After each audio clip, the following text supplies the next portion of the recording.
남해 구두려 인근 해상에 풍력단지 건설을 둘러싼 어민들의 반발이 계속되고 있는데요.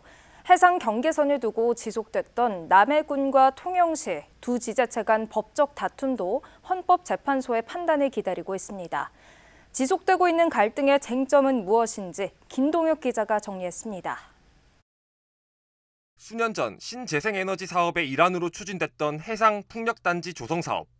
남해군과 통영시 해상 경계면 동쪽 부근이 사업 추진지였는데 남해군 어민들은 발전단지가 조성되면 황금어장이라 평가받는 해당 해역의 조업 활동에 지장이 불가피하다며 사업에 강한 반대 입장을 보였습니다.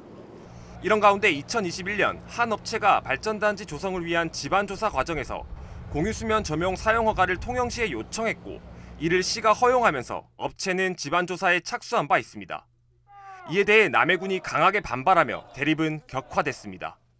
사업 진행과 별개로 두 지자체 간 해상 경계 다툼으로 사안이 번지게 된 겁니다. 이듬해 남해군이 청구한 권한쟁의 심판이 진행되며 통영시의 허가는 기간이 도과해 처분이 실효됐고 사안의 결과는 헌재의 판단에 맡겨지게 됐습니다. 문제가 된 곳은 남해군 상주면에 위치한 구들려 인근 해역. 해상 경계선상 남해군 영역으로 분류됩니다. 지난 3일 열린 1차 공판에서 남해군은 국가기본도상 해상 경계면에서 수차례 행정행위를 한 사실을 설명한 것으로 알려졌습니다. 양식업 면허 처분과 어업 허가 처분 등을 행해온 점을 들어 구역의 실질적 관할권은 남해군에 있다는 겁니다.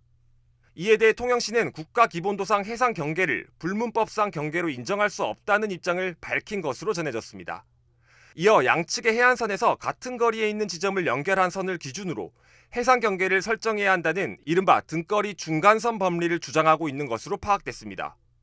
타 지자체의 유사 권한쟁의 사안에서 헌재는 양 지자체가 관할권을 나눠 가지라는 등거리 중간선 법리를 인용한 바 있습니다.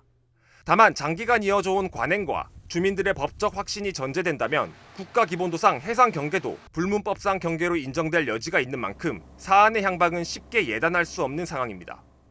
행정 권한을 행사한 연역이라든지 실제 사무처리 상황, 생활 지리적 여건 등을 고려해서 행평의 원칙에 따라서 해상 경계선을 획정하는 것이 타당하다고 하고 있어서 헌법재판소에서 어떤 결정을 내릴지는 조금 더 지켜봐야 할 것 같습니다.